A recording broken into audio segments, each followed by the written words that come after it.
ये चैप्टर का नाम है उसने कहा था। अब कोई भी फिल्म का नाम होता है, कहानी का नाम होता है, तो हम पहले तो उन्हीं को बताए थे कि उस कहानी के अंदर क्या है, उसी से रिलेटेड उसका नाम भी रहता है। ठीक है, तो यही है। शुरुआत होता है कहानी का यहाँ से कि बड़े बड़े शहरों के ईके गाड़ी वाले की जबान के कोड़ों से जिनकी पीठ छिल गई है, वह कान पक गए, उनसे प्रार्थना है कि एक बार अमृतसर के बम्बू काट वाले की बोली का मरहम लगावें। कहने का मतलब ये है कि इसमें जब राइटर शुरुआत कर रहे हैं, लिखते हैं, तो कहते हैं कि जो बड़े बड़े शहर में बम्बू काट वाले जो गाड़ियाँ हैं, ठीक है, जो बड़े बड़े शहर में जो गाड़ियाँ चलती है उसमें जो गाड़ी चलाने वाले जो लोग होते हैं उनका आवाज़ से लोगों का पीठ छिल गया है। तो उन्हीं के देखता होगा कि जो कोई गाड़ी बैल वाला चलाता है तो मुंह से गाली ज़्यादा देता है, कौनो सामने आ जाए तो उसको गाली दे के ही ओकरा के हटाएगा। कभी अगर ट्रक वाला के सामने बाइक वाला आ गया तो बोली से नहीं हटाएगा कि तुम हट जाओ, वो गाली दे के हटाता है।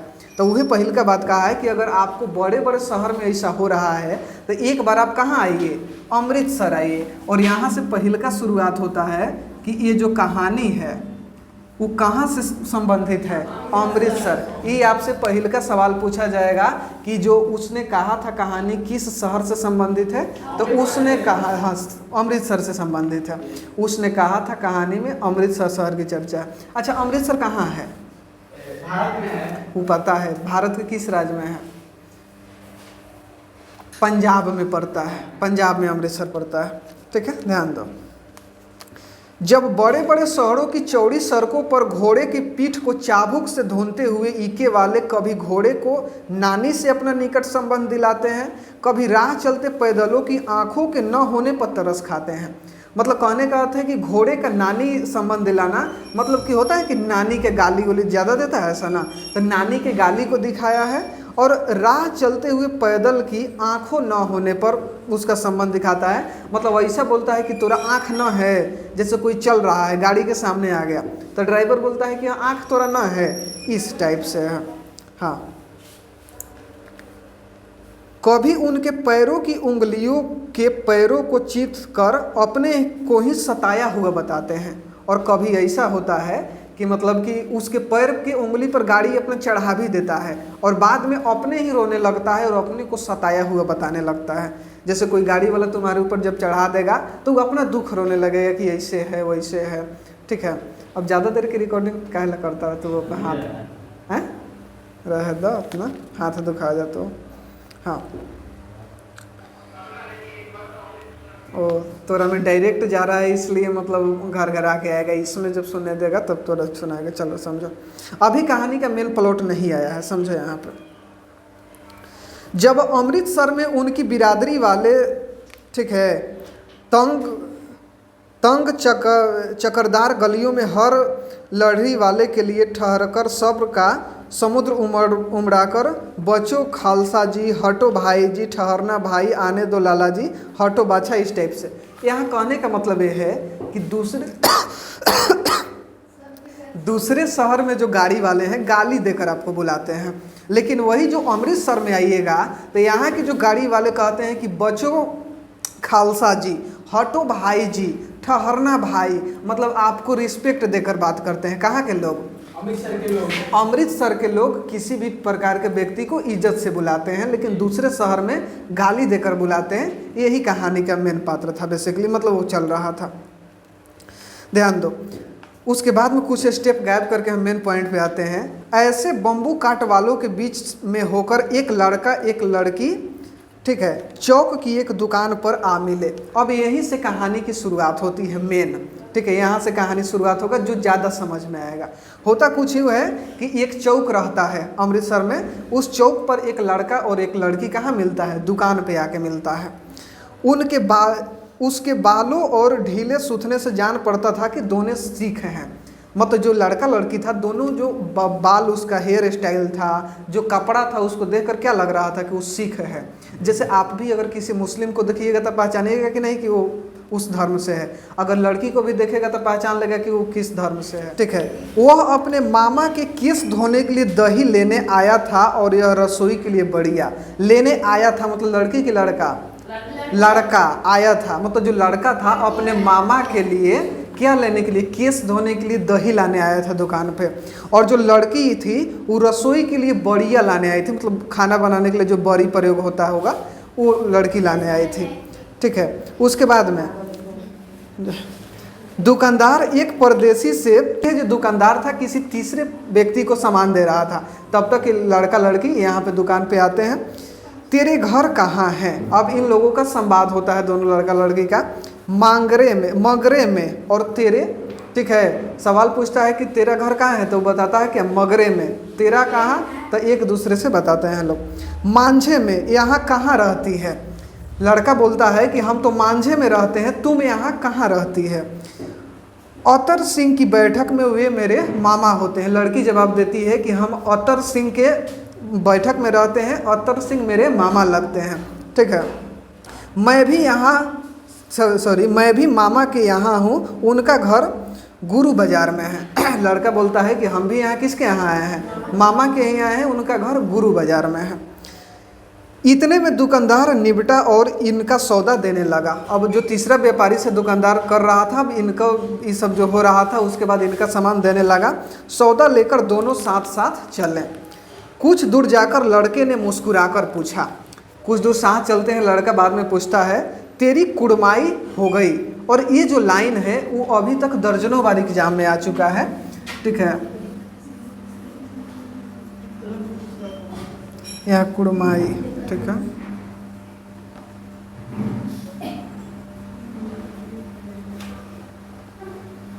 ठीक है। कुछ दूर चलकर लड़का क्या पूछता है लड़की से? तेरी कुड़माई हो गई। ये लड़का सवाल पूछता है। अच्छा, कुड़माई के क्या मतलब होता है? शादी नहीं, शादी नहीं, सगाई। ठीक है, लड़का सवाल पूछता है कि तेरी सगाई हो गई। अब यहाँ पे लड़की का रिएक्शन क्या आता है? इस पर लड़की कुछ आंखें चढ़ाकर, मतलब एक गुस्सैल टाइप से आंखें चढ़ाकर धत कहकर दौड़ गई और लड़का मुंह देखते रह गया।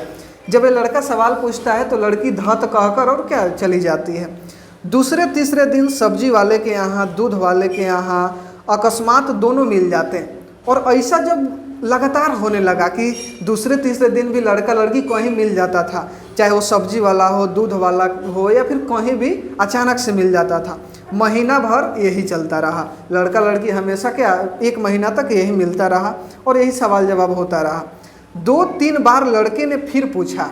1 महीने बाद भी लड़का वही सवाल करता है, तेरी कुड़माई हो गई? और लड़की क्या जवाब देती है? और उत्तर में वही धत मिला। और लड़की फिर कही कि धत, और फिर भाग जाती थी इतना कह के। एक दिन जब फिर लड़के ने वैसे ही हंसी चिढ़ाने के लिए पूछा, तब लड़की लड़के के संभावना के विरुद्ध बोली। ठीक है, एक दिन की बात है, जैसे देखो पहले ही बताया कि महीनों से ऐसा चल रहा था उन लोगों का। लड़का हमेशा पूछता कि तेरी कुड़माई हो गई, और लड़की जवाब क्या देती? धत, और धत कहकर चली जाती। लेकिन एक दिन की बात है कि लड़का जब सवाल पूछता है तो लड़की धत कहकर नहीं जाती है, ऐसा जवाब देती है जो लड़का के विरुद्ध था। मतलब लड़का सोचा नहीं था कि ऐसा जवाब मिलेगा। लड़की कहती है हाँ हो गई। ठीक है, कब? अब लड़का सवाल पूछता है कब हो गई? कल, देखते नहीं रेशम से गढ़ा हुआ यह सालू। लड़की जवाब देती है कि कल कुड़माई हो गई, मतलब कल सगाई हो गई। देख नहीं रहे हो कि रेशम से गढ़ा हुआ यह सालू, सालू मतलब होता है साल, से रेशम से गढ़ा हुआ साल नहीं देख रहे हो, कल ही सगाई हो गया। ठीक है, लड़की भाग गई इतना कहकर। लड़के ने घर की राह ली। अब लड़का इतना हो जाता है क्या, सुनकर डिप्रेशन में चला जाता है, अपने घर की रास्ता पकड़ता है। रास्ते में एक लड़के को मोरी में ढकेल दिया। अब उसके ऊपर टेंशन था, क्योंकि 1 महीना से लगातार एक्सपेक्ट कर रहा था लड़का कुछ और लड़की से, लेकिन अचानक से ऐसा जवाब मिलता है कि वो चिंता हो जाता है। जब रास्ते में आता है तो क्या कर देता है जी? लड़का को मोरी में ढकेल देता है। सवाल तोर से आएगा, मोरी मतलब क्या? मोरी मतलब ये नाला वाला होता है, मोरी में ढकेल दिया। एक छाबड़ी वाले के दिन भर की कमाई खो दी। एक व्यक्ति था जो दिन भर कमा कर अपना आ रहा था और उसका पैसा सारा भुलवा दिए, मतलब ठोकर लग के। एक कुत्ती को पत्थर मारा और एक गोभी वाले के ठेले में दूध उड़ेल दिया। कुछ जा रहा था तो कुत्ता को पत्थर मारा, एक गोभी वाला था तो गोभी जो बेच रहा था उसमें दूध कोई जा रहा था लेके, दूध वाला के लेकर गोभी में उड़ेल दिया, मिला दिया। सामने नहा कर आती हुई किसी वैष्णवी से टकराया, मतलब कोई औरत नहा के आ रही है, ओकरा से टकरा गया।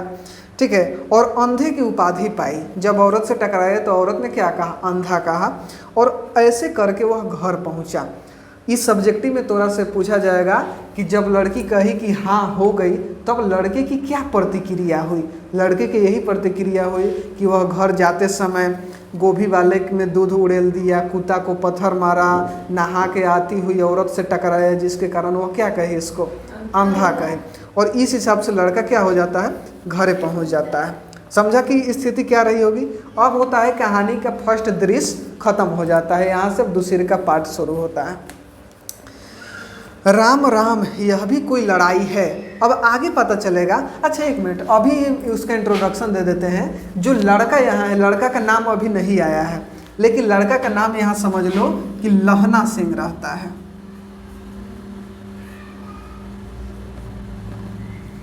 लहना सिंह, लड़का का क्या नाम था? लहना सिंह। क्वेश्चन आएगा कि किसने कहा कि तेरी कुड़माई हो गई? तो लहना सिंह पूछता था कि तेरी कुड़माई हो गई। बुझा गया? राम राम यह भी कोई लड़ाई है, दिन रात खंदकों में बैठे हड्डियां अकड़ गई है। ये जो दूसरे का पार्ट हो रहा है, ये लड़ाई का पार्ट हो रहा है, युद्ध का पार्ट हो रहा है। लुधियाने से 10 गुना जाड़ा और मेह और बर्फ ऊपर से। ये जो लड़ाई में लोग हैं वो कह रहे हैं कि लुधियाना से कई गुना ज़्यादा यहाँ पे ठंडी है, 10 गुना ठंडी है। पिंडलियों तक कीच में धंसे हुए हैं, गनीम कहीं दिखता ही नहीं। घंटे 2 घंटे में कान के पर्दे फाड़ने वाले धमाके के साथ सारी खंदक हिल जाती है।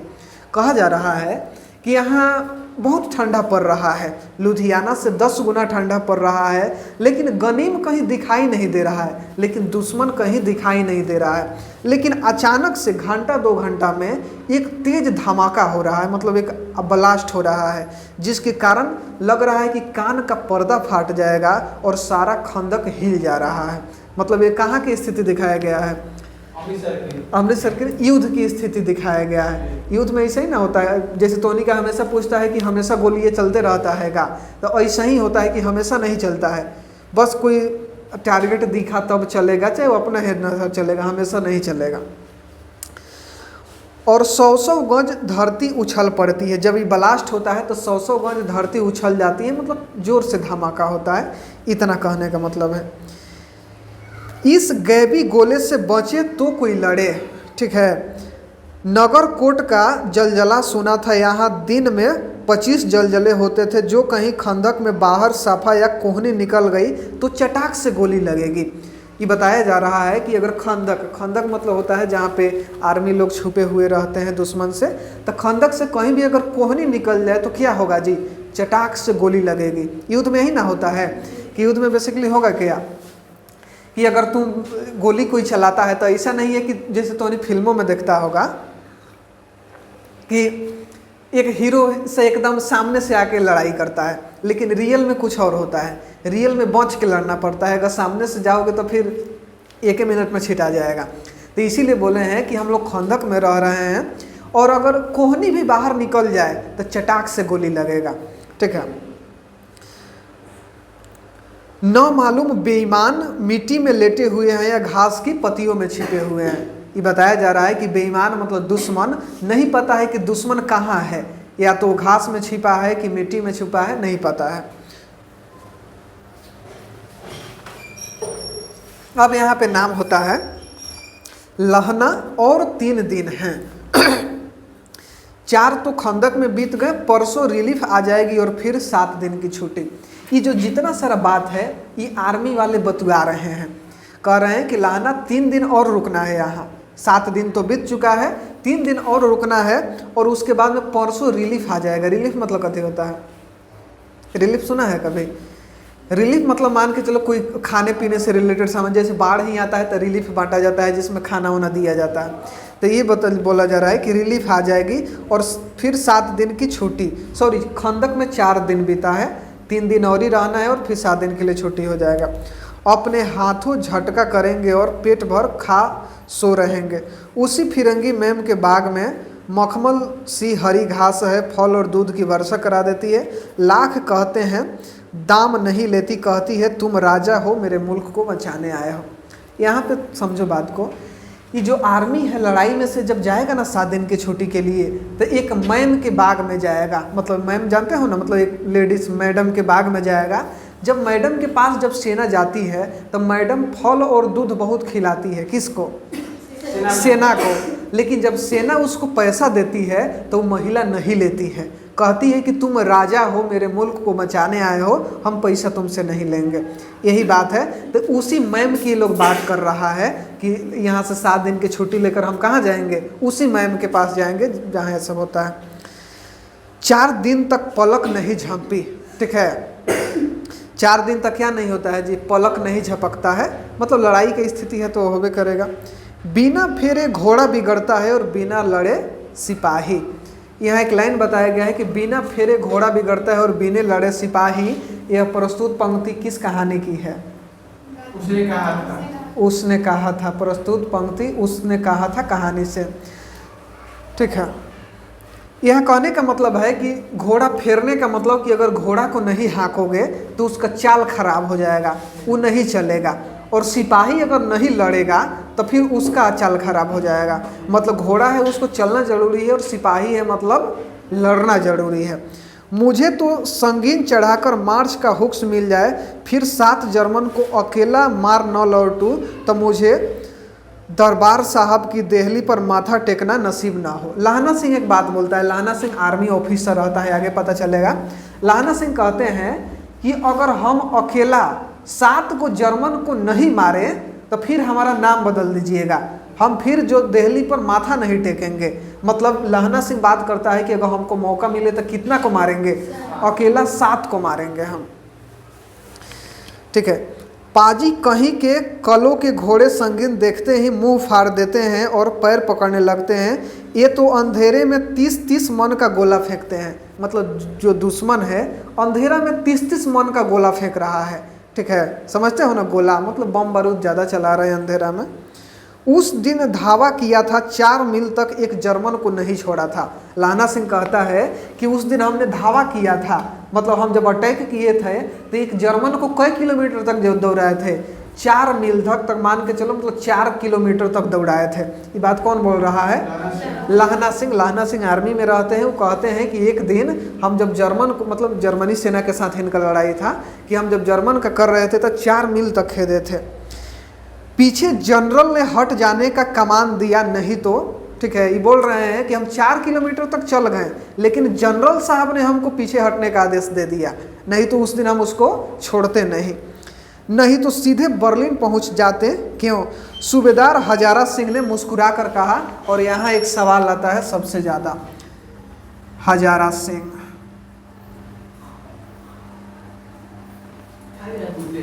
हाँ, हजारा सिंह। हजारा सिंह कौन थे जी? सूबेदार थे। बोला ना, सूबेदार जानते हो? सूबेदार कथी होता है? मतलब सरदार हो उसका। सुबह हम मान के चलो हेड। ठीक है, एक नॉर्मल आर्मी ऑफिसर होता है, वो सबका जो हेड होंगे। तो ये क्वेश्चन भी आएगा कई बार कि सूबेदार का क्या नाम था? तो हजारा सिंह।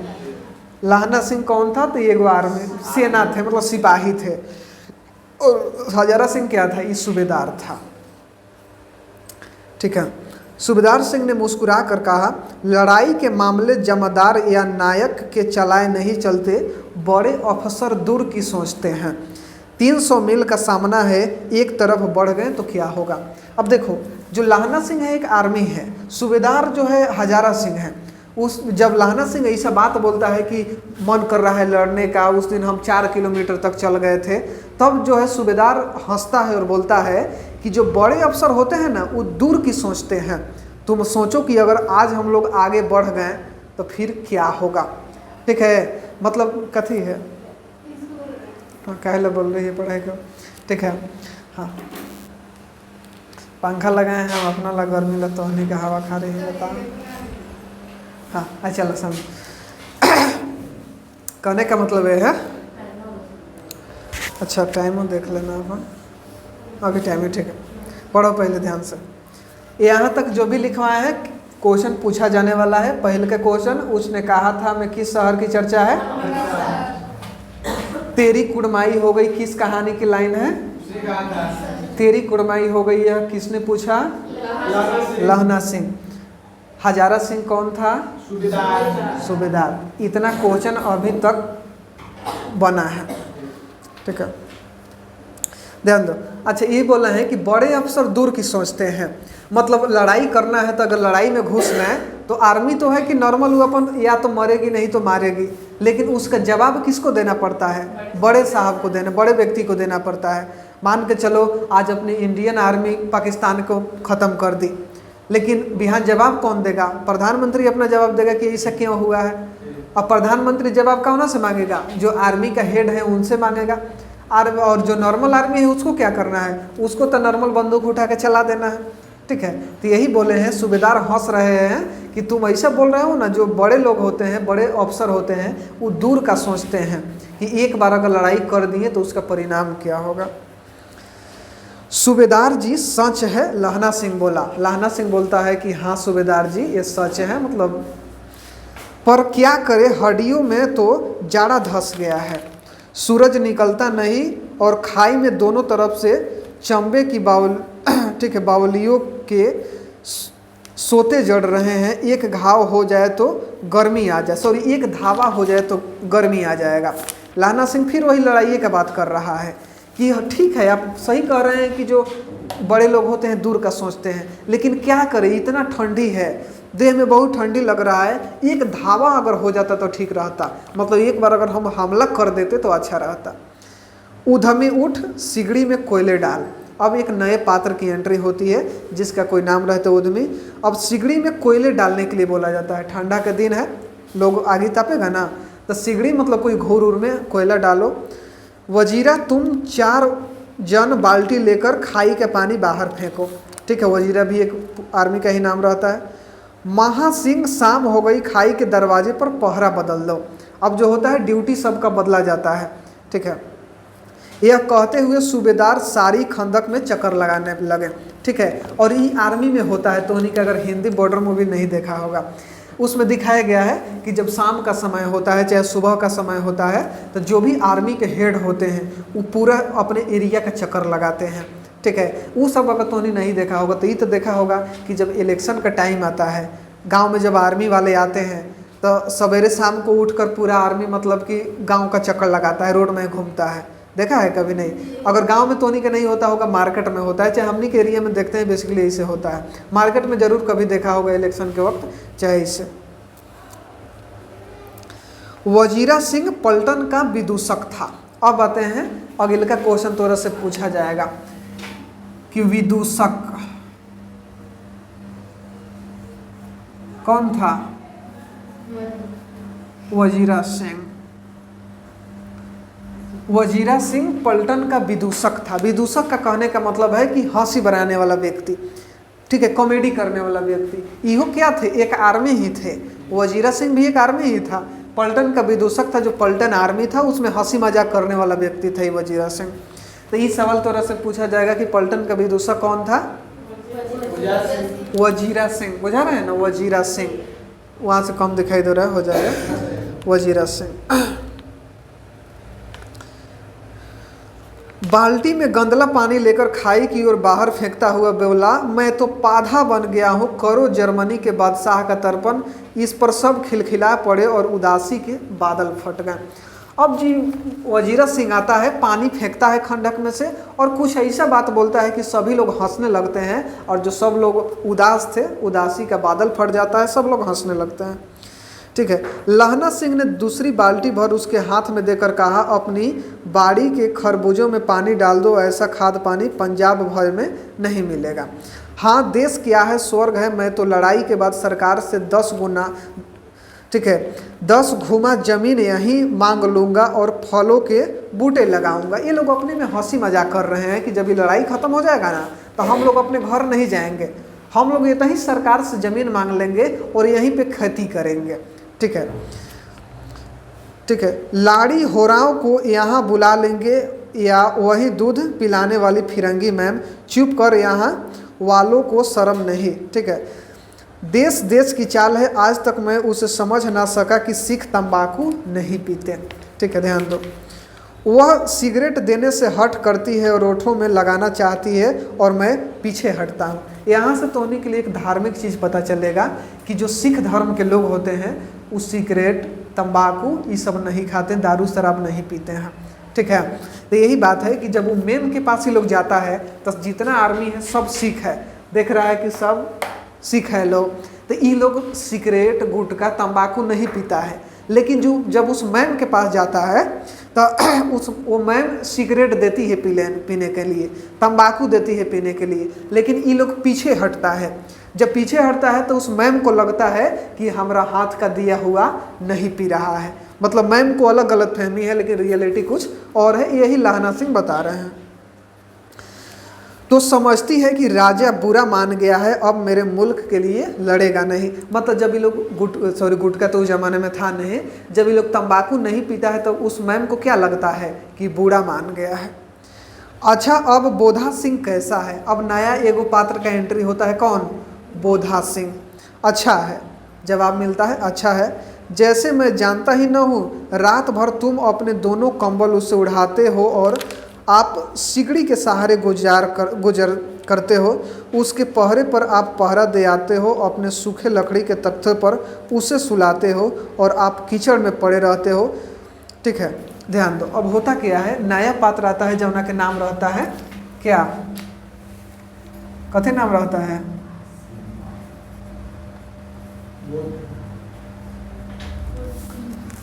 बोधा सिंह। अब जो लाहना सिंह से सवाल पूछा जाता है, उनका दोस्त पूछता है कि अब बोधा सिंह कैसा है? लाहना सिंह जवाब देता है अच्छा है। तब लोग पूछते हैं कि अच्छा, हम उसको जानबे नहीं करते हैं। लाहना सिंह जो है, बोधा सिंह का क्या संबंध है अभी दिखाया जाएगा। इसमें जैसे ही बताया गया है कि रात भर जो है लाहना सिंह अपना कंबल हटाकर बोधा सिंह को सुलाता है, खुद अपना कपड़ा देकर अपना कपड़ा बोधा सिंह को देता है, अपना जो ठंड में रहता है और अपना सिगड़ी के सहारे सो जाता है, मतलब खुद आगे के सहारे जीता है और अपना जितना कंबल है, कपड़ा है, सब किसको दे देता है?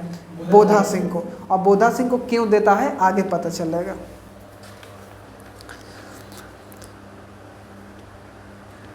ठीक है, कहीं तुम न मांदे पड़ जाना, जाड़ा क्या है, मौत है और निमोनिया से मरने वाले को मुरब्बा नहीं मिला करते।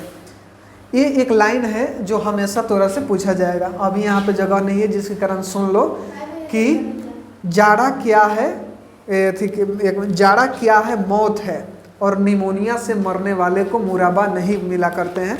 तो उन्हीं को पता होगा कि लड़का उइका को निमोनिया हो जाता है, गांव में सुना है ना। निमोनिया ही बताओ, निमोनिया ठंडा के दिन में होता है कि गर्मी के दिन में? ठंडी के दिन में होता है। ठीक है, मतलब निमोनिया ठंडा के दिन में होता है। तो ये एक लाहना सिंह को बोला जा रहा है कि तुम ठंडा में ऐसे रह रहे हो, क्या पता तुमको अगर निमोनिया हो जाएगा तो तुम युद्ध से, मतलब गोली से बाद में मरोगे, निमोनिया से पहले ही मर जाओगे। ठीक है, मेरा डर मत करो, मैं, ठीक है, बुलेल की हड़ के किनारे मरूंगा, भाई कीरत सिंह के गोद में मरूंगा। अब यहाँ से कोई इमोशनल कहानी शुरू होता है। लाहना सिंह कहता है कि हम किसके गोद में मरेंगे? भाई कीरत सिंह, मतलब लाहना सिंह अपना भाई कीरत सिंह को बताते हैं और वो कहते हैं कि हम ऐसे नहीं मरेंगे, हम मरेंगे तो कहाँ मरेंगे? अपने भाई कीरत सिंह के गोद में मरेंगे। कीरत सिंह, तोरा से क्वेश्चन नहीं पूछा जाएगा कि लाहना सिंह को कहाँ मरने की इच्छा है? कीरत, हाँ, कीरत सिंह के गोद में। दूसरी का ये पूछेगा कि किसकी गोद में मरने का लालसा है? तो कीरत सिंह के गोद में मरने का लालसा है। कीरत सिंह की गोद पर मेरे अभी कैसे मरेंगे इहो अपना थोड़ा बता रहे हैं। कीरत सिंह की गोद पर मेरा सिर होगा और मेरे हाथ के लगाए हुए आंगन के आम के पेड़ की छाया होगी। लाहना सिंह कहते हैं कि हम जो आम का पेड़ लगाए हैं उसी आम के पेड़ के नीचे मरेंगे और हम अपने भाई के गोद में मरेंगे। ये होता है ना, गांव में कोई भी मरता है कहता है कि बोलो हम मरेंगे तो तुम हमको ऐसे कर देना, कुछ ऐसा होता है ना। तो ये लाहना सिंह बताता है कि हम ऐसे नहीं मरने वाले हैं, जब भी मरेंगे अपने गाँव में मरेंगे, अपने आंगन में मरेंगे और अपने भाई के गोद में मरेंगे।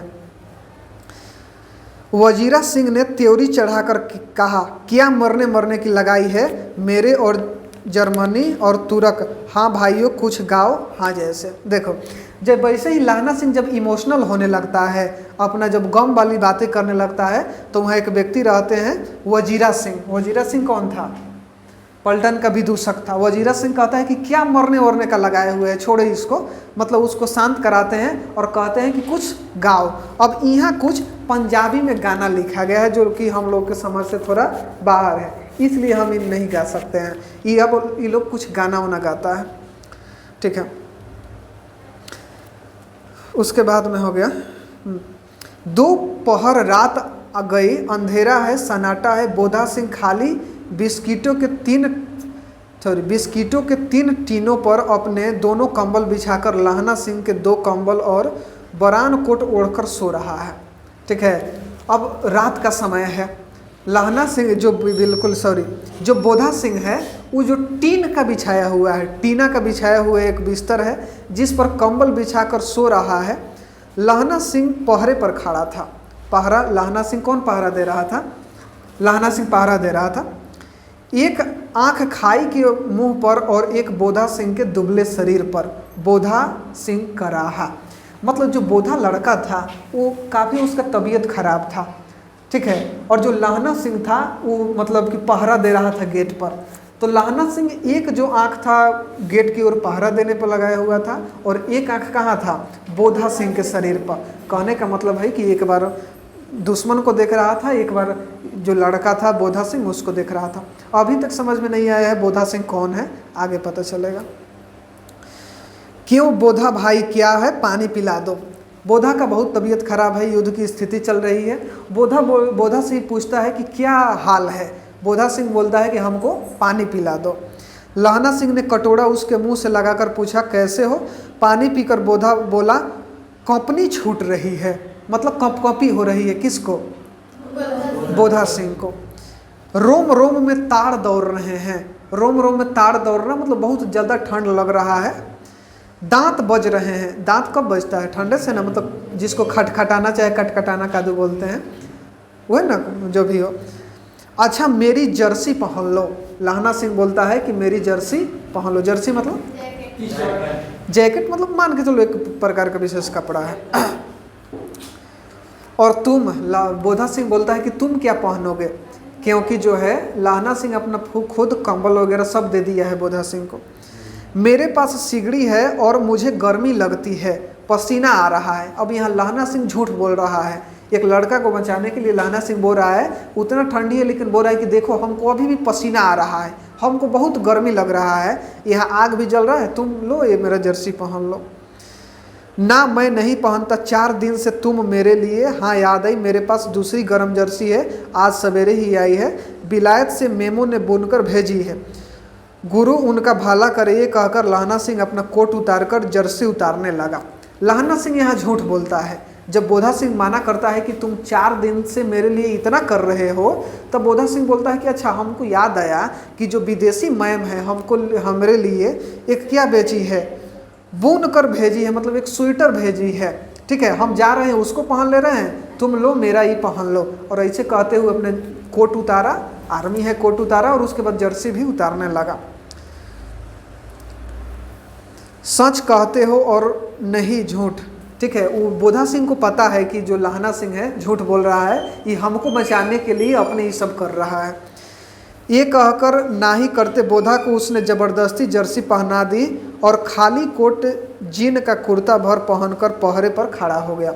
और एक केवल कोट पहनकर, मतलब जो जर्सी था किसको पहना दिया? बोधा सिंह को, और खुद केवल कोट पहनकर पहरा देने लगा। मेम की जर्सी की कथा केवल कथा थी, मतलब बोधा को पता था पहले से कि ऐसा कुछ हो। जर्सी चाहे कोट मेम ने क्या भेजा है कि नहीं भेजा है? नहीं भेजा है, ठीक है। आधा घंटा बीता, इतने में खाई के मुंह से आवाज़ आई, सूबेदार हजारा सिंह। कौन? लपटन साहब। हुकुम हुजूर कहकर सूबेदार तनकर फौजी सलाम करके साइड खड़ा हुआ। टाइम कितना हुआ? तो अपना में देखा ना टाइम 17। चलो ध्यान दो, अभी पढ़ा। देखो इतना सब कुछ होता है, उसके बाद में जैसे ही सब कोट पहना वाला बात चल रहा था, उतने में होता कुछ यूँ है कि खंदक से आवाज़ आती है। ठीक है, खाई से आवाज़ आती है कि सूबेदार हजारा सिंह। सूबेदार का नाम क्या था? सूबेदार का क्या नाम था? गदहो तनगहेऊ पर ध्यान दो ना, सूबेदार हजारा सिंह इसमें नहीं है। चलो फिर से इतना समझो। पलटन का विदूषक था वजीरा सिंह, क्योंकि हम कहानी पढ़ाएं और उससे कहीं ज़्यादा क्वेश्चन इंपॉर्टेंट है। पलटन का विदूषक था वजीरा सिंह। उसने कहा था कहानी किस शहर से है? अमृतसर। तेरी कुड़माई हो गई किसने पूछा? तेरी कुड़माई हो गई किस कहानी की है? उसने कहा था। सूबेदार का नाम क्या था? हजारा सिंह। बोधा सिंह का भी चर्चा आया है, लेकिन बोधा सिंह कौन था आगे पता चलेगा। कीरत सिंह कौन था? लाहना सिंह का भाई था कीरत सिंह। ये एक हुआ। दूसरे का सवाल ही पूछेगा कि लाहना सिंह को कहाँ मरने की इच्छा है? कीरत सिंह की गोद में मरने की इच्छा है। तो ये सब क्लियर होना चाहिए, ठीक है। कौन? लपटन साहब हुकुम हजूर कहकर सूबेदार तनकर फौजी सलाम करके सामने हुआ। देखो इसी दम धावा करना होगा। मील भर की दूरी पर पूरब के कोने में एक जर्मन खाई है। अब यहाँ युद्ध शुरू हो जाता है। लाहना सिंह ये सब कर रहा था, तब तक आवाज़ आता है और एक व्यक्ति सामने आकर बोलता है कि देखो यहाँ से 1 किलोमीटर दूर एक जर्मनी खाई है और इसी रात को हम लोग को क्या करना पड़ेगा? धावा करना पड़ेगा, मतलब हम लोग को अटैक करना पड़ेगा। उसमें 50 से ज़्यादा जर्मन नहीं है, मतलब जो हम लोग जहाँ आक्रमण करेंगे वो है 50 गो से ज़्यादा जर्मन नहीं है। अब तुमको एक चीज़ सब समझ में आ रहा है कि जो लड़ाई है किसके किसके बीच हो रही है? जर्मनी और भारत के बीच। जर्मनी की सेना के बीच हो रही है और यहाँ अमृतसर की सेना है, मतलब बेसिकली भारत की सेना है। आगे दिखाया जाएगा कि ये लोग किसकी तरफ से लड़ रहे हैं, ठीक है। अभी हम नहीं बोले हैं कि भारत की तरफ से लड़ रहे हैं, ये लोग भारत के थे इतना पता है, लेकिन इतना समझ में आया कि दुश्मन कौन था? जर्मनी था दुश्मन। इन पेड़ों के नीचे से जो खेत काट कर रास्ता है 3-4 घुमाए हो, वहाँ मोड़ है, 15 जवान वहाँ खड़े करके आए हम। तुम यहाँ 10 आदमी छोड़कर सबके साथ चलो, खंदक छीन कर वहीं जब दूसरा हुक्स न मिले डटे रहे, हम यहाँ रहेगा। एक व्यक्ति आता है जो अपने आप को बड़ा ऑफिसर बताता है और कहता है कि देखो वहाँ 50 गो जर्मन व्यक्ति है, तुम लोग जाओ वहाँ पे, हम जो वहाँ बगल में एक मोड़ है 15 गो ऑफिसर वहाँ खड़ा करके आए हैं, तुम यहाँ 10 गो को छोड़कर और सारा का सारा सेना लेकर कहाँ जाओ? उस जर्मन वाले को मारने जाओ, हम यहाँ रहेंगे। वो व्यक्ति अब होता कौन है वो सोचो, ठीक है। काफी ट्विस्ट आएगा कहानी में। चुपचाप सब तैयार हो गए, जैसे ही ऑर्डर आया सब तैयार हो गए। बोधा भी कंबल उतारने लगा, ठीक है। बोधा सिंह क्या करने लगा? कंबल उतारने लगा। तब लाहना सिंह ने उससे रोका। लाहना सिंह उसे रोकता है। लाहना सिंह आगे हुआ तो बोधा के बाप सूबेदार ने उंगली से बोधा की ओर इशारा किया। अब देखो यहाँ से समझ में आया कि बोधा का बाप कौन था? सूबेदार। और सूबेदार कौन था? हजारा सिंह। इसका मतलब जो बोधा सिंह था हजारा सिंह का बेटा था।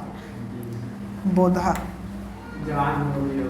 हाँ, अब आर्मी में है तो भाई जवान तो होबे करेगा, मतलब सेना का जवान। अब ये बोला हाँ, यहाँ से अब सवाल आएगा कि हजारा सिंह का पुत्र कौन था? बोधा सिंह। चाहे सूबेदार का बेटा कौन था? बोधा सिंह, ठीक है। तो सूबेदार का बेटा बोधा सिंह था और इसी बोधा सिंह के लिए लाहना सिंह इतना सब कुछ कर रहा था कि अपना कपड़ा देना, अपना कष्ट रहकर बोधा सिंह को बचाना, ठीक है। लेकिन कहानी कुछ और डीप में जाएगी। अभी तक समझ में नहीं आया कि लाहना सिंह आखिर मान क्यों रहा था उस लड़कावा को, ठीक है। कहानी में बाद में पता चलेगा कि आखिर क्यों मान रहा था, कुछ ना कुछ कारण रहा होगा, ठीक है। जैसे ही सब लोग तैयार होने लगे तो जो बोधा सिंह का बाप था कौन? हजारा सिंह, वो अपने बेटा की तरफ इशारा करते हुए कहा। इशारा क्यों किया? बोधा सिंह भी तैयार होने लगा था चलने के लिए, ठीक है। इशारा। लाहना सिंह समझकर चुप हो गया। अब लाहना सिंह भी समझ गया कि जो सूबेदार साहब हैं इशारा क्यों कर रहे हैं, ठीक है।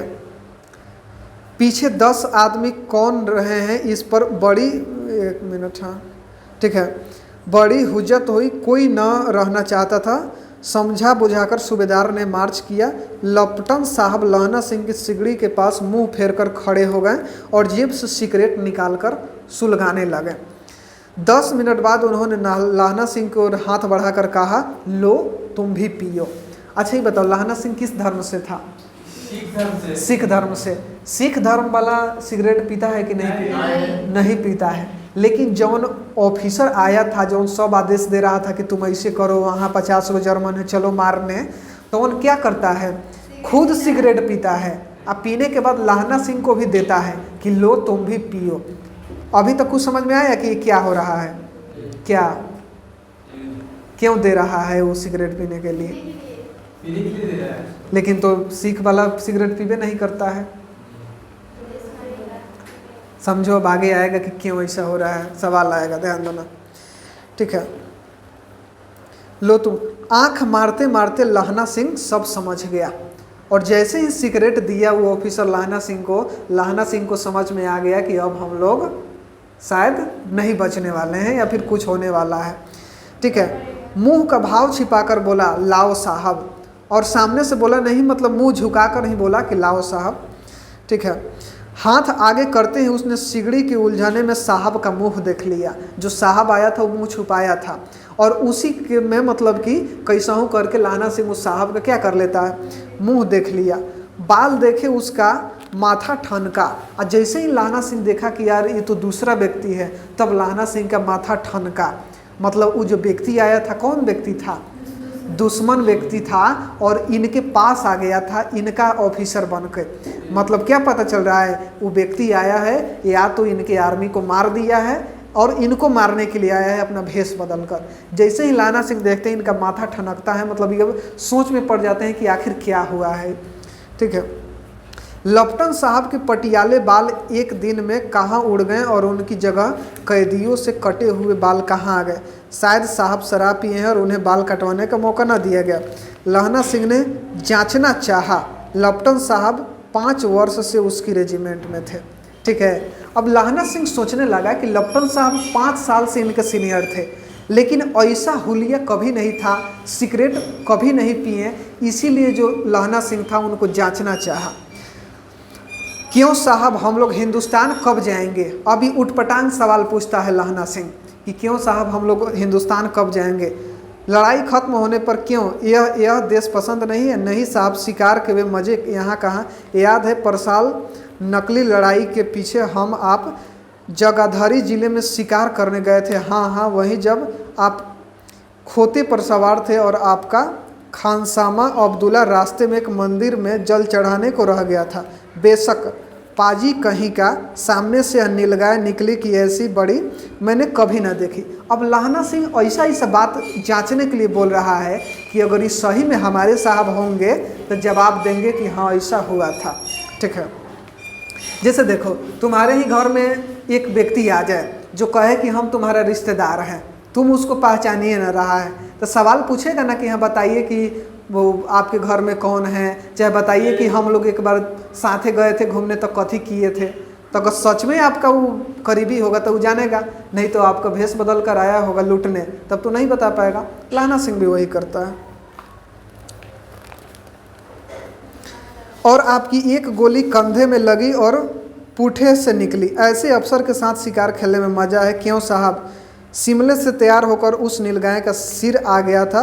आपने कहा था कि रेजिमेंट की मैस में लगाएंगे। हाँ, यह मैंने विलायत भेज दिया। ऐसे बड़े बड़े सिंह 2 फुट के तो होंगे। हाँ, लाहना सिंह 2 फुट 4 इंच के थे। तुमने सिगरेट क्यों नहीं पिया? अब वो व्यक्ति पूछ रहा है कि तुमने सिगरेट क्यों नहीं पिया? पीता हूँ साहब, दिया सलाई लाता हूँ, और कहकर लाहना सिंह खंदक में घुस गया। जब इतना सवाल लाहना सिंह पूछा तो लाहना सिंह को कन्फर्म हो गया कि ये जो है हमारे साहब को मारकर उनका कपड़ा पहनकर और हमारे सामने आ गया है, मतलब भेष बदल कर आया है, ये दुश्मन है। और अपना बचाने के लिए, अपनी जान बचाने के लिए, अपनी आर्मी का जान बचाने के लिए ये बहाना मारता है कि रुकिए दिया सलाई लाते हैं। दिया सलाई का मतलब होता है माचिस।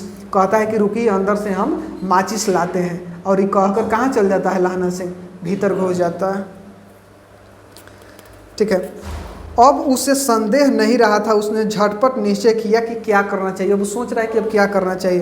अंधेरे में किसी के सोने वाले से टकराया। कौन? वजीरा सिंह। हाँ, क्यों लाहना सिंह, क्या कयामत आ गई? होश में आओ, कयामत आ गई है। कयामत मतलब क्या होता है? कयामत मतलब होता है मुसीबत। लाना सिंह कहता है कि मुसीबत आ गया है और लपटन साहब की वर्दी पहनकर आया है। मतलब लपटन साहब जो अपने अफसर थे उनका वर्दी पहनकर कोई दूसरा दुश्मन आ गया है।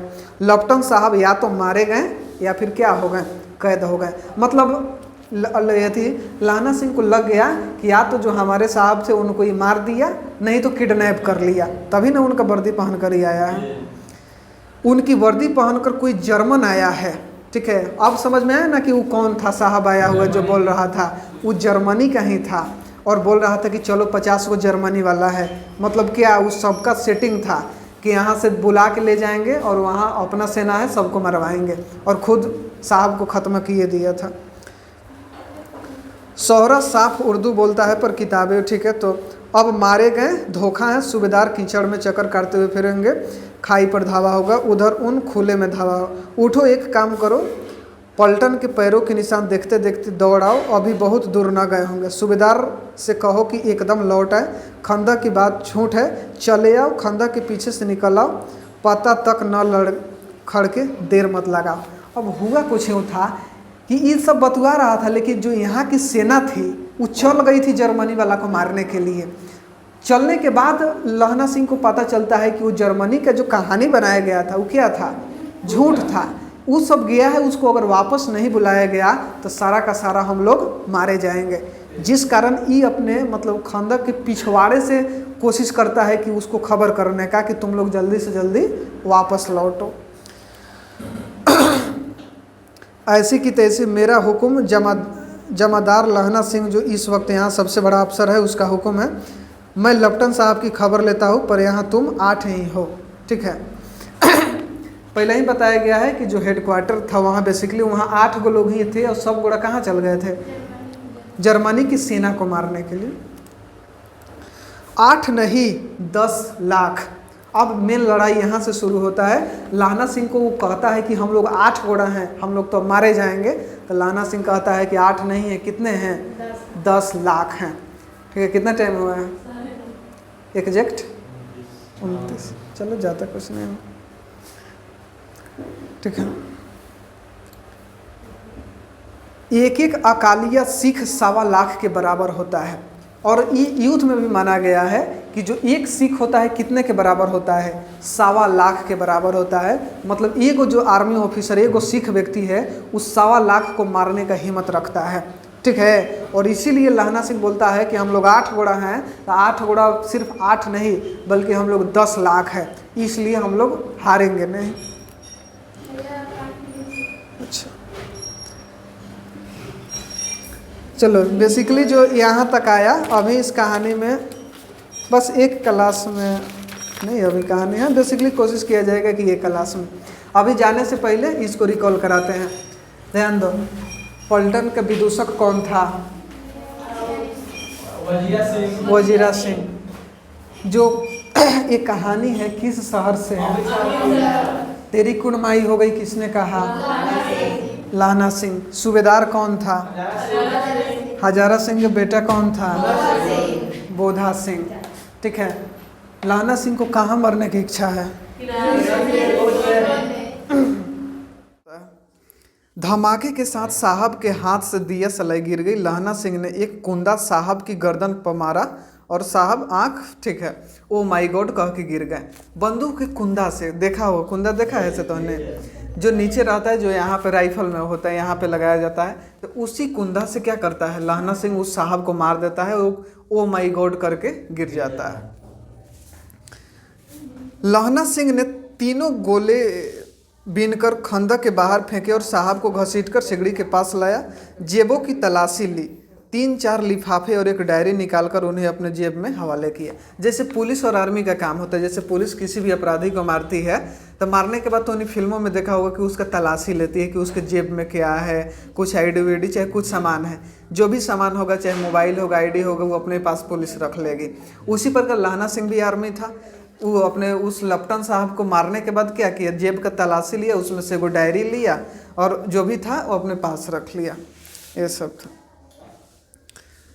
साहब की मूर्छा हटी, लहना सिंह हंसकर बोला। जो साहब थे, मतलब जो भेष बदल कर आए थे, जब उनका मूर्छा छूटा, मूर्छा मतलब कथी होता है, बेहोशी। जब वो बेहोश से ठीक हुए, मतलब बेहोशी उनका हटा, तो लाहना सिंह हंसकर बोला, क्यों लपटन साहब, मिजाज कैसा है? आज मैंने बहुत बातें सीखी। अब जो है कि लाहना सिंह को पता चल गया था कि वो तो दुश्मन हिले है। अब लाहना सिंह हंसकर उससे बोलता है कि क्यों लपटन साहब, मिजाज कैसा है? यह सीख की सिगरेट पीते हैं, यह सीखा कि जगाधारी के जिले में नीलगाय होती है और उनके 2 फुट 4 इंच के सिंग होते हैं। यह सीखा कि मुसलमान खानसामा मूर्तियों पर जल चढ़ाते हैं और लपटन साहब खोते पर चढ़ते हैं। पर यह तो कहो, ऐसी साफ उर्दू कहाँ से सीखा है? हमारे लपटन तो बिना डैम के 5 लफ्ज भी नहीं बोल पाते थे। लाहना सिंह बोल रहा है कि आप जो इतना उर्दू बोलते हैं, लेकिन मेरे जो साहब थे उनसे उर्दू नहीं बोला जाता था, इसीलिए हम जान गए कि आप कौन हैं, मेरे साहब नहीं हैं। मतलब भेष बदल के आ रहे हैं। लाहना ने पतलून की जेब की तलाशी नहीं ली थी। मतलब जो वो व्यक्ति था वो 2 पैंट पहने थे, एक बड़ा पैंट था, एक पतलून अंडरवियर था। लाहना सिंह ऊपर वाले पैंट का तलाशी ले लिया था, लेकिन अंदर वाले पैंट का तलाशी नहीं लिया था। अब होता कुछ यूँ है, साहब ने मानो जाड़े से बचने के लिए दोनों हाथ जेब में डाला। और जो साहब कौन था, जो भेष बदल कर आया था, वो ऐसे नॉर्मल इनका बात सुन रहा था। उसके बाद अपने जेब में हाथ डालता है। लाहना सिंह कहता गया, चलाक तो बड़े हो, पर माझे का लाहना इतने बरस लपटन साहब साथ रहा, उसने चकमा देने के लिए 4 आंखें चाहिए। 3 महीने हुए, एक तुर्की मौलवी मेरे गांव में आया था। ये तरह से सब्जेक्टिव क्वेश्चन बनता है। ठीक है, सब्जेक्ट से काहे बात कर रहे हैं? अब यहाँ बता रहे हैं दुश्मन से बात क्यों रहा। चलो हाँ, दुश्मन से बात इसलिए कर रहा है क्योंकि इस सब जैसे वो चकमा दिया था, अब जानकारी जुटा रहा है कि आखिर तुम कैसे किया, वैसे वैसे। लेकिन यही गलती हो जाता है, लाहना सिंह को अंत में गोली लग जाती है, यही मार देता है, तो दिखाया जाएगा। अब इस तरह से सब्जेक्टिव सवाल जो आता है, लाहना सिंह कहता है कि 3 महीना हुए, तुर्की से आया मौलवी। ठीक है, इसमें तुर्की इस टाइप से लिखा है। ठीक है, लाहना सिंह के गाँव में कहाँ से मौलवी आया था? क्वेश्चन आएगा कि लाहना सिंह के गांव में मौलवी कहाँ से आया था? तुर्की से आया था। ठीक है, औरतों और बच्चों को ताबीज बांटता था। ये जो मौलवी था क्या करता था जी? ताबीज बांटता था, तो नहीं के जानता है। ठीक है, और बच्चों को दवाई देता था। चौधरी के, ठीक है, बड़ के नीचे मंजा बिछाकर हुक्का पीता था और कहता था, जर्मनी वाले बड़े पंडित हैं। ठीक है, इसको लगा दो, हमको बोलने में दूसरे हो रहा है तनका। हाँ ठीक है, लाहना सिंह बोलता है कि जर्मनी वाले बड़े पंडित हैं। मतलब कि जो आया था मौलवी, वो किस देश की बड़ाई कर रहा है? जर्मनी की। लड़ाई किससे चल रही है? जर्मनी की। मतलब कुछ संयोग हो सकता है, आगे दिखाया जाएगा। ठीक है, वेद पढ़कर वो विमान चलाने की विधियाँ सीख गए हैं। जर्मनी वाले कथी पढ़कर विमान चलाना सीख गए हैं? वेद पढ़कर विमान चलाने की विधियाँ सीख गए हैं। गौ को नहीं मारते, हिंदुस्तान में आ जाएंगे तो गौ हत्या बंद कर देंगे। मंडी में बनियों को बहकाता था कि डाक खाने से रुपया निकाल लो, सरकार का राज जाने वाला है। ठीक है, अब समझो सब्जेक्टिव में क्वेश्चन आएगा कि लाहना सिंह के गांव में तुर्की से आया मौलवी क्या कहता था? तो लाहना सिंह के गांव में तुर्की से आया मौलवी कहता था कि जर्मनी वाले बड़े पंडित होते हैं, वे वेद पढ़कर ही क्या सीख गए हैं? विमान चलाने की विधियाँ सीख गए हैं। भारत के लोगों को समझाता था कि अपना रुपया डाक खाना से निकाल लो, क्योंकि सरकार का राज जाने वाला है। मतलब उल्टा पुल्टा ये बात बताता था। कौन? मौलवी। कहाँ का मौलवी? तुर्की का मौलवी बताता था। मैं मुल्ला जी की दाढ़ी मुड़ दी और गांव से बाहर निकालकर कहा था, मेरे गांव में अब पैर रखा तो। अब लाहना सिंह बता रहे हैं कि एक बार की बात है, एक व्यक्ति हमारे गांव में ऐसा आया था, तो हम उसका दाढ़ी मुड़ दिए थे और अपने गांव से बाहर निकाल दिए थे। मतलब उसको मार उड़ के बाहर निकाल दिए थे, यही कहने का मतलब है। साहब की जेब से पिस्तौल चला और लाहना सिंह की जांघ में गोली लगा। जो साहब वो अंदर पैंट में हाथ डाला, लाहना सिंह को लगा कि ठंडा का दिन है, थोड़ा अपना ऐसे कर रहा है, लेकिन उसके पैंट के अंदर क्या था? पिस्तौल था, क्योंकि वो भी एक आर्मी का जवान था, विरोधी देश का ही था। उसके अंदर से पिस्तौल चलता है और लाहना सिंह के कहाँ गोली लगती है? जांघ में गोली लगती है। इधर लाहना सिंह की हेनरी मार्टिनी की 2 फायरों ने साहब की कपाल क्या कर दी? क्रिया कर दी, कपाल क्रिया कर दिया। इधर लाहना सिंह की हेनरी मार्टिनी, मतलब लाहना सिंह भी एक बंदूक रख लेता, जौना के नाम क्या था? हेनरी मार्टिनी, इधर से 2 गोली चलता है और उस साहब का कपार खोल देता है। मतलब जैसे ही लाना सिंह को गोली लगती है, लाना सिंह भी अपना फायर करता है और उसके माथे में गोली लगती है, लेकिन लाना सिंह को कहाँ गोली लगता है? जांघ में। ठीक है, जैसे तोनी के नॉर्मल हमेशा होता है, जैसे पुलिस किसी का एनकाउंटर करती है तो सुनता होगा कि पुलिस पहले फायर नहीं करती है, मतलब कि पुलिस मतलब कि नॉर्मली किसी भी इंटरव्यू में पुलिस कहती है कि हम ले जा रहे थे तब तक हमारे जवाने के ऊपर वो फायरिंग किया, हम अपनी जान बचाने के लिए फायरिंग किए जिसके कारण वो मारा गया। लेकिन स्टोरी कुछ और होता है। लाना सिंह भी यही करता है। लाना सिंह नॉर्मल बात कर रहा था, ये अगर बढ़िया से चेक किए रहता तो पिस्तौल मिल जाता है इसको, ठीक है, लेकिन जब चेक नहीं करता है उसके गोली चलता है, जिस कारण यही जवाबी कार्रवाई में फायर करता है और उसको मार देता है।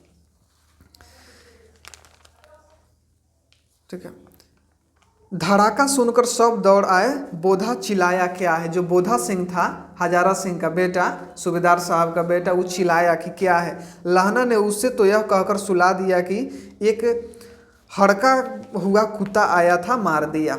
ठीक है, जब बोधा सिंह का तबीयत खराब था, पता है तोहनी को पहले से, जब बोधा सिंह बोलता है कि क्या हुआ, जब गोली की आवाज़ सुनता है तो लाना सिंह बोलता है कि एक कुत्ता आया था, हमने उसको मार दिया, तुम सो, कुछ बात नहीं है।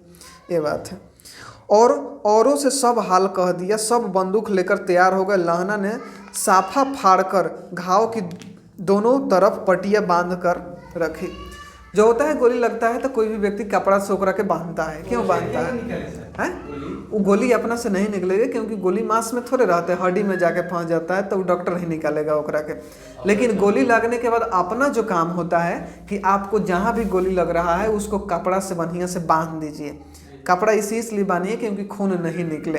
गोली लगने से आदमी मरता कैसे है? पहिल का कारण है ब्लड निकलता है, आदमी के शरीर से पूरा ब्लड निकल जाता है, जिसके कारण वो हॉस्पिटल पहुंचता है तले खुद देह में खून नहीं रहेगा तो डॉक्टर क्या करेगा?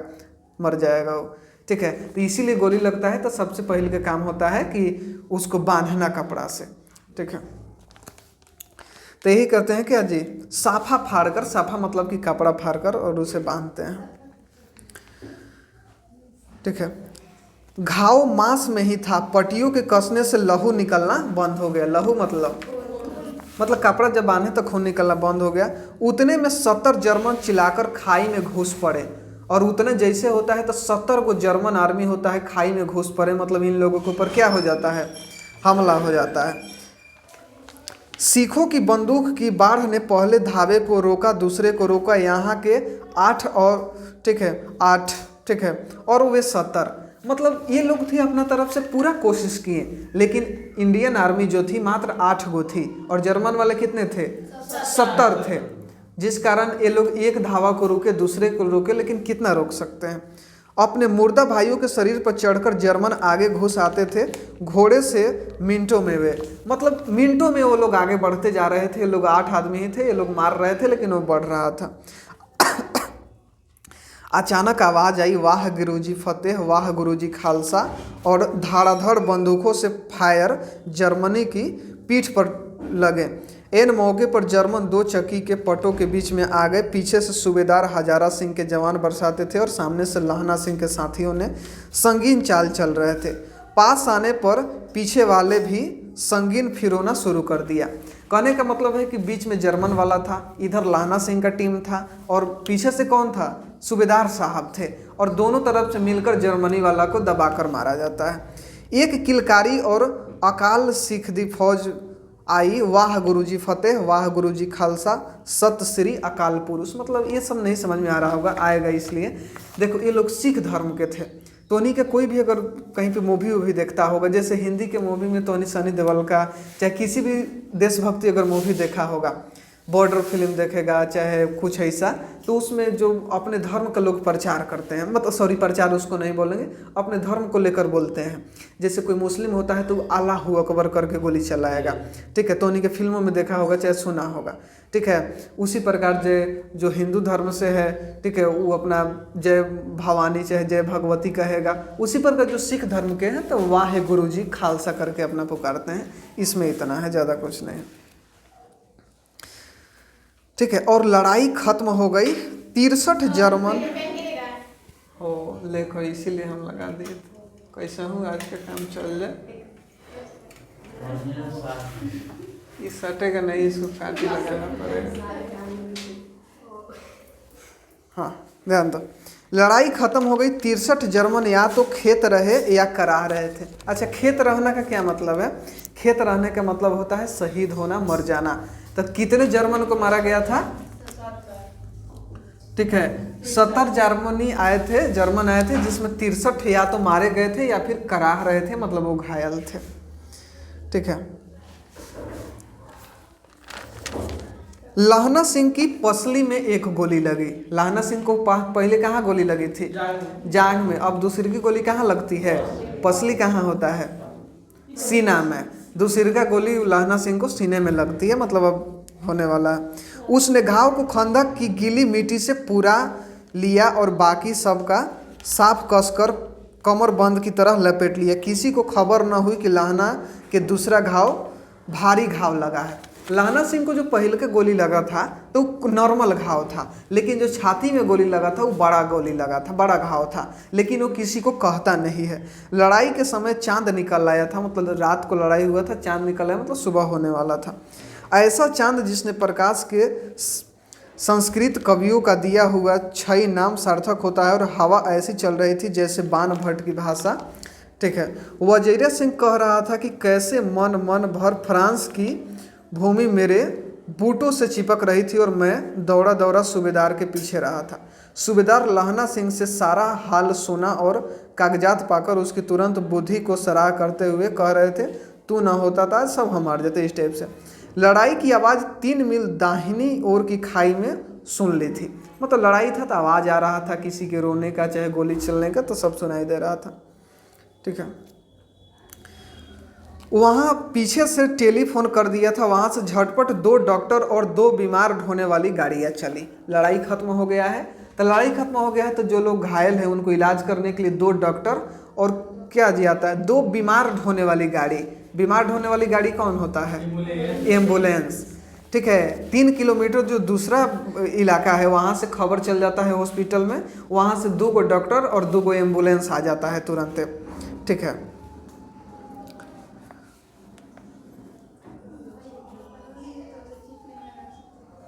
कथी? अच्छा, वो हो जाता है कहाँ? ठीक है। जो 1.5 घंटे के अंदर आ पहुंची। फील्ड अस्पताल नज़दीक था, सुबह होते होते वहां पहुंच जाएंगे, इसलिए मामूली पट्टी बांधकर एक गाड़ी में घायल लिटाया गया और दूसरी गाड़ी में लाश को लिटाया गया। मतलब जितने लोग मरे थे, 2 गाड़ी आया था, तो एगो घायल को लिए था, एगो लाश के लिए था। ठीक है। सूबेदार ने लहना सिंह की जांघ में पट्टी बांधनी चाहिए। सूबेदार कौन था?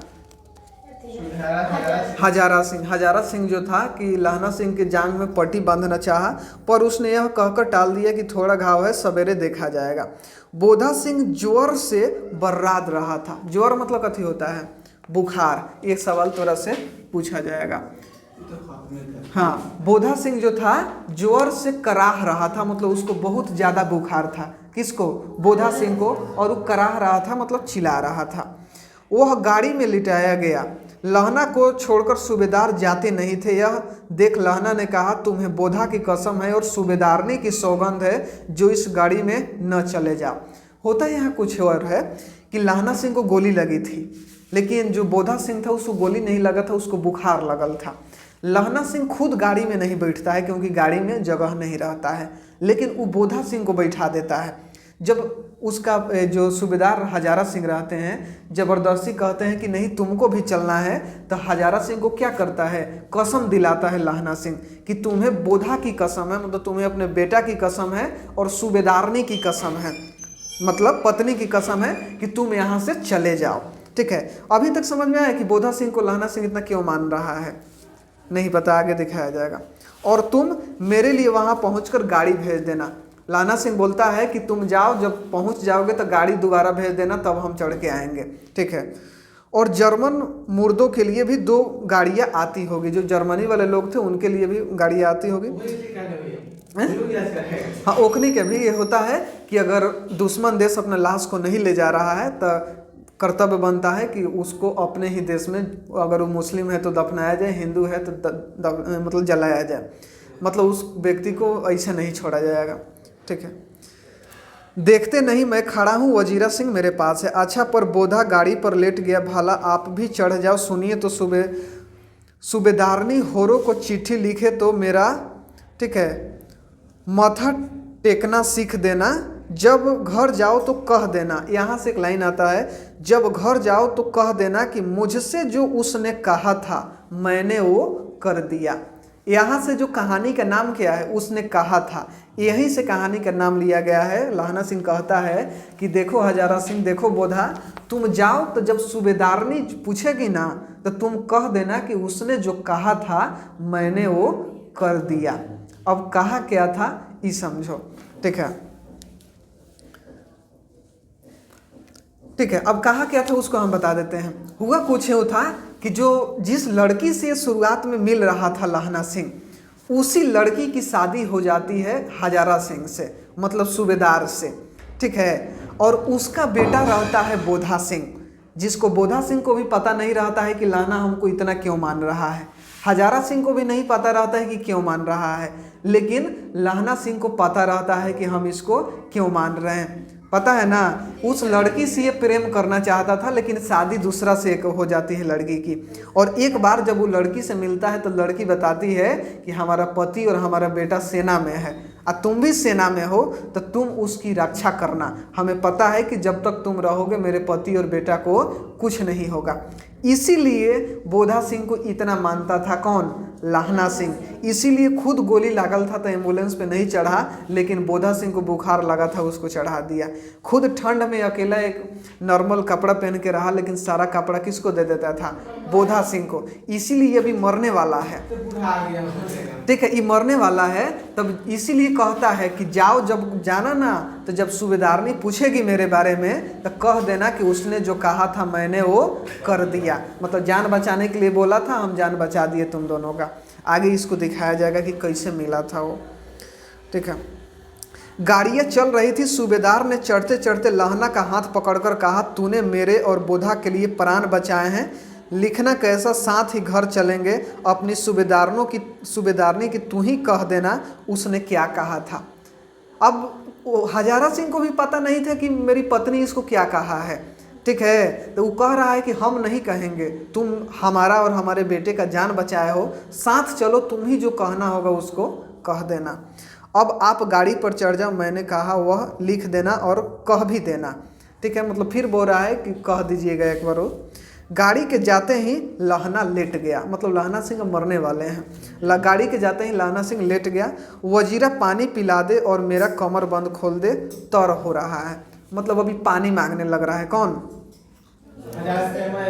लहना सिंह पानी मांग रहा है, मतलब समझ रहे हैं ना, लास्ट स्थिति आ रही है।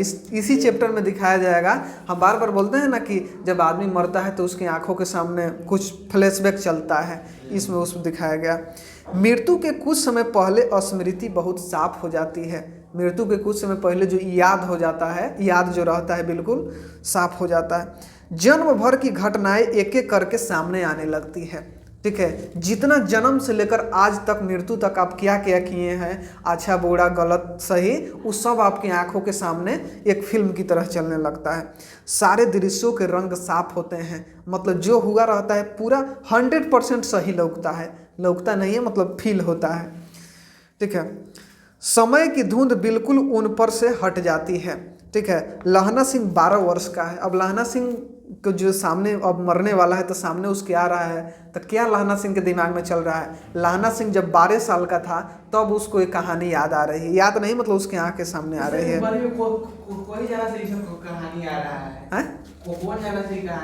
उसके साथ जो सेना वाले होंगे ना, लहना सिंह तो मर गया लेकिन उसके साथी तो जिंदा थे, हजारा सिंह तो जिंदा थी, उनकी गर्लफ्रेंड तो जिंदा थी, तो सब पता है उसको, ठीक है। हाँ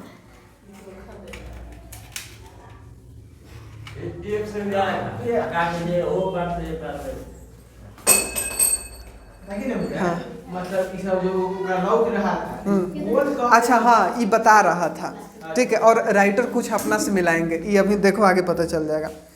लहना सिंह 12 वर्ष का है, अमृतसर में मामा के यहाँ आया है। देखो पहले ही चर्चा किया था ना कि मामा के यहाँ दोनों आया था। अब उसके आँख के सामने वो घटना सामने आ रहा है कि कैसे वो मिला था, ठीक है। मामा के दही वाले के यहाँ, सब्जी वाले के यहाँ, हर कहीं उसे 8 वर्ष की लड़की मिल जाती है। मतलब जो लड़की थी उस समय कितने साल की थी? 8 साल की। लहना सिंह 12 साल का था। जब वह पूछता कि तेरी कुड़माई हो गई, तब लड़की क्या कहती? वो तब धत कहकर भाग जाती। एक दिन उसने वैसा ही पूछा तो उसने कहा कि हाँ हो गई, कल देखते नहीं रेशम से गढ़ा हुआ है सालों। मतलब जो पहले हुआ है लहना सिंह की मृत्यु के समय वो सब याद आ रहा है। तो उन्हीं का आएगा, हमरो है। ठीक है। सुनते ही लहना सिंह को दुख हुआ, क्रोध हुआ। क्यों हुआ? लहना सिंह जैसे ही सुना कि उसका सगाई हो गया तो लहना सिंह को दुख हुआ, गुस्सा भी आया, लेकिन क्यों आया नहीं पता चल रहा है। लहना सिंह ओकरा से कुछ करता भी नहीं था, बतियाता भी नहीं था, फिर भी सुनने के बाद लहना सिंह को दुख होता है। ध्यान दो। वजीरा सिंह पानी पिला दो, और बार बार लहना सिंह पानी मांग रहा है। 25 वर्ष बीत गए। अब 12 वर्ष के बाद 25 साल तक ऐसा हो गया है। लहना सिंह नंबर 77 राइफल में जमादार हो गया है। अगले का सवाल तोरा से पूछा जाएगा कि जमादार,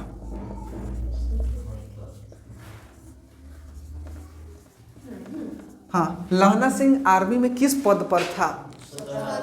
नंबर 77 जमादार पद पे था। लहना सिंह जमादार पद पर था। कै नंबर पे? 77 नंबर पे। 25 वर्ष बाद वो आर्मी में ज्वाइन हुआ और जमादार बन गया। उस 8 वर्ष की कन्या का ध्यान ही न रहा, न मालूम वह कभी मिली थी या नहीं। 7 दिन की छुट्टी लेकर जमीन के मुकदमे की पैरवी करने वह घर गया था।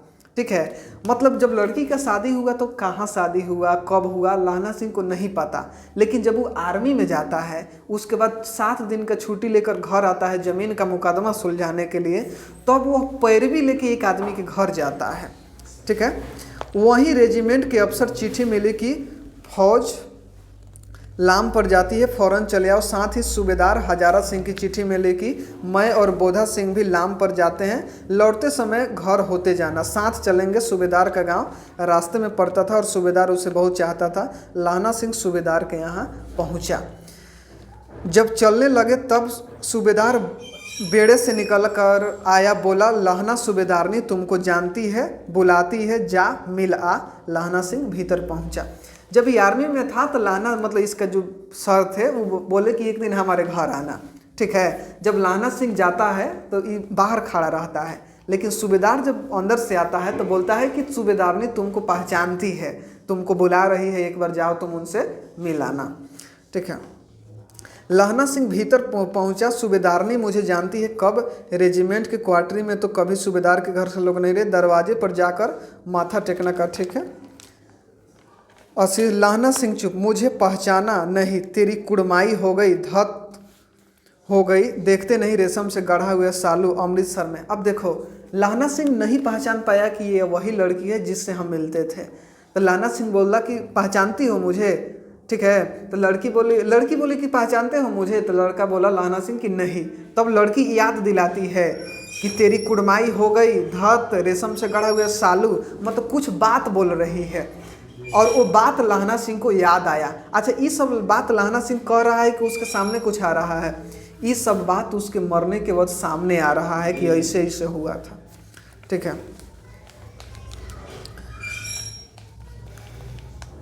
मूर्छा खुली, करवट बदली, पसली का घाव बह निकला। वजीरा पानी पिला दे, उसने कहता रहा। और बार बार लहना सिंह यही बोलता रहा कि वजीरा क्या कर दो, पानी पिला दो। स्वप्न चल रहा है। स्वप्न मतलब सपना। हम ये पहले बताए हैं ना कि ये लौकता है तो आदमी कह नहीं पाएगा। ठीक है। ये एक सपना की तरह चलता है, सपन चल रहा है। सूबेदारनी कह रही है, मैंने तेरे को आते ही पहचान लिया, एक काम कहती हूँ, मेरे तो भाग फूट गए। अब सूबेदारनी से जब ये मिलने जाता है तो सूबेदारनी कुछ अपना दुख रोती है, कहती है मेरे भाग फूट गए। सरकार ने बहादुरी का खिताब दिया है, लायलपुर में ज़मीन दी है, आज नमक हलाली का मौका आया है, पर सरकार ने हम तिमियों की घघरिया पलटन क्यों न बना दी, जो मैं भी सूबेदार जी के साथ चली जाती। सूबेदारनी कह रही है कि आज अगर हमको सूबेदार के साथ जाना रहता तो अच्छा रहता, लेकिन सरकार मना कर दिया है कि हम सूबेदार के साथ नहीं जा सकते। एक बेटा है, फौज में भर्ती हुए उसे 1 वर्ष हुआ है। मतलब जो सूबेदारनी का बेटा है कौन? बोधा सिंह। बोधा सिंह। उस बोधा सिंह को कई वर्ष हुआ है फौज में भर्ती हुए? 1 वर्ष हुए हैं फौज में भर्ती हुए। अब समझ सकता है तो नहीं। उसके पीछे 4 और हुए पर एक भी नहीं जिया। लहना सिंह की पत्नी, सॉरी, जो लहना सिंह की प्रेमिका एक तरह से हुई और हजारा सिंह की पत्नी, वो बता रही है कि मेरा एक ही लड़का है और 1 वर्ष पहले वो क्या जी सेना में गया है, उसके बाद 4 को जन्म लिया, मतलब 4। ठीक है, नहीं गिरेगा, ठीक है, हाँ ध्यान दो। वो बताती है कि उसके बाद 4 को हुआ लेकिन एक भी नहीं जिया, मतलब हजारा सिंह को 4 को लड़का और हुआ लेकिन एक भी नहीं जिया, सिर्फ एक ही को जिया, वो भी कहाँ चला गया, आर्मी में चला गया। ठीक है, सूबेदारनी रोने लगी। कौना सामने रोने लगी है? लहना सिंह के सामने, लहना सिंह से सब कहते हुए रोने लगी। अब दोनों जाते हैं मेरे भाग। ठीक है, तुम्हें याद है, ठीक है, एक दिन टांगे वाले का घोड़ा दही वाले की दुकान के पास बिगड़ गया था, तुमने उस दिन मेरे प्राण बचाए थे। आप घोड़ों की लात में चले गए थे और मुझे उठाकर दुकान के तख्त पर खड़ा कर दिया था। ये एक और घटना हुआ था जो लहना सिंह किसी से नहीं बताया था कि एक लड़की, वो जो लड़की थी उसको घोड़ा लात से मारने वाला था। तब तक लहना सिंह बीच में आता है और उस लड़की को बचा लेता है और जो घोड़ा का लात है अपने खा लेता है। ठीक है, लड़की वही याद दिलाती है कि तुम्हें याद है ना, एक दिन तुम मुझे घोड़ा से बचाया था, हमें तख्त पे खड़ा कर दिया था, लेकिन तुम उस घोड़े का लात सहे थे। ठीक है, ऐसे ही इन दोनों को बचाना। इन दोनों को मतलब किसको बचाना? हजारा सिंह और बोधा सिंह, मतलब उसके बेटा और पुत्र को। यह मेरी भिक्षा है, मतलब सूबेदारनी भिक्षा मांग रही है किससे? लहना सिंह से, कि दोनों को तुम बचाना। लहना सिंह भी आंसू पोंछता हुआ बाहर आया। जब ये सब सुना तो लहना सिंह भी क्या करने लगा? रोने लगा। वजीरा सिंह पानी पिला दो, उसने कहा। बस लहना सिंह बार बार बोल रहा है कि पानी पिला दो, मतलब इसका अंत समय आ गया। लहना का सिर अपनी गोद में रखे वजीरा सिंह बैठा है। अब दूसरी का सवाल तुरंत से ही आएगा, लहना सिंह को कहाँ मरने की इच्छा थी? किसके गोद में मरने की इच्छा थी? पहले बता, पहले हम क्या बताए थे? हाँ, लहना सिंह को पहले कीरत सिंह के गोद में मरने की इच्छा थी, लेकिन आज युद्ध में गोली लगी है तो लहना सिंह किसकी गोद में बैठा है? वजीरा सिंह के गोद में लेटा हुआ है। जब मांगता है पानी पिला देता है। ठीक है, आधा घंटे तक लहना सिंह चुप रहा, फिर बोला, कौन? कीरत सिंह। वजीरा ने कुछ समझकर कहा, हाँ। अब लहना का और ज़्यादा स्थिति खराब हो रहा है, अब वो बौआ रहा है इसे। पहले आधा घंटा तक ठीक था, अब मतलब एक होता है ना कि कुछ हो बोलना, लहना सिंह वही कर रहा है। ये किसको खोज रहा है? फिर बोला कीरत सिंह, हाँ, क्योंकि इसको पता है कि हमको मतलब अपने घर के लोगों से मिलने की इच्छा है, अपने भाई से मिलने की इच्छा है, इसलिए बोल रहा है कि कौन? कीरत सिंह। वजीरा सिंह जानता है कि ये अब जाने वाला है, जिस कारण बोलता है कि हाँ कीरत सिंह। भैया मुझे और ऊंचा कर लो। अब लहना सिंह का एक मतलब दर्दनाक वाली फीलिंग आती है। लहना सिंह बोलता है कि भैया मुझे और ऊंचा कर लो, अपने पट पर मेरा सिर रख ले। वजीरा वैसा ही किया। लहना सिंह बोलता है कि हमको थोड़ा और ऊपर उठाओ। हाँ अब ठीक है, पानी पिला दे, बस अब के हाड़ में यह आम खूब फलेगा। मतलब लहना सिंह का स्थिति और ज़्यादा खराब हो रहा है। लहना सिंह एक युद्ध में गिरा हुआ है, लेकिन अब वो बोल रहा है कि अब के हाड़ में, हाड़ मतलब यहाँ पे दिया गया है आषाढ़। ठीक है, मतलब अब आषाढ़ सावन होता है ना, तो अब के हाड़ में यह आम खूब फलेगा। चाचा भतीजा दोनों बैठकर आम खाना। जितना बड़ा भतीजा है उतना ही बड़ा आम है। जिस महीने उसका जन्म हुआ था उसी महीने में इसे मैंने लगाया था। लहना सिंह अपने बौआ रहा है, बोल रहा है, वो जान रहा है कि किसके गोद में हम हैं? कीरत सिंह के गोद में। ठीक है, वजीरा सिंह के आंसू टपक रहे थे और वजीरा सिंह उसको गोद में लिए हुए रो रहा था, क्योंकि अब उसको पता था कि उसका अब एक साथी नहीं रहने वाला है, मरने वाला है। कुछ दिन पीछे लोगों ने अखबारों में पढ़ा, ठीक है, फ्रांस और बेल्जियम 68वीं सूची मैदान में घावों से मरा नंबर 77 सिख राइफल जमादार लहना सिंह। और ऐसा होने के बाद कुछ दिन बाद न्यूज़पेपर में आता है कि फ्रांस और बेल्जियम के युद्ध में नंबर 77 का सिख राइफल जमादार लहना सिंह शहीद हो गया। मतलब लहना सिंह क्या हो जाता है? मर जाता है। ठीक है, तो ये होता है। अब यहीं पे कहानी ख़त्म हो जाती है। अंत में एक बिल्कुल फिल्म की तरह इमोशनल कहानी को दिखाया गया है कि एक आर्मी मरता है तो उसके पीछे क्या होता है। ठीक है, आई रियलिटी में तो नहीं कहेगा, देशभक्ति मूवी देखेगा तो इसमें अंत में इस टाइप से रियलिटी में दिखाया जाता है। ठीक है, ऐसे रियलिटी में होता है। अब देखो इस कहानी से टोनी को क्या सीख मिला। पहले के कहानी से इस लव एंगल से मिला कि पहले के प्रेम और आज के प्रेम में क्या अंतर होता था। एक ऐसा लड़का था जो एक लड़की को नॉर्मली कुछ दिनों तक जाना, लेकिन उसके बेटा और उसके पति के रक्षा के लिए अपना जान दे दिया। अगर वो चाहता तो हॉस्पिटल आ जाता तो बच सकता था, लेकिन गाड़ी में जगह होने के ना कारण बोधा को भेजा, लेकिन खुद नहीं आया। अगर आज पता चले किसी लड़का को कि उसी लड़की से उसी लड़की का ही हस्बैंड है, भाई है, बेटा है, तो पहले ओकरे के मारेगा, पहले दुश्मन को छोड़ के ओकरा के गोली मारेगा। ठीक है, और इतना बचाना तो कुछ अलग बात है। ठीक है, हाँ तो ये है। हाँ, ये कहानी कैसा था। ठीक है, कहानी था।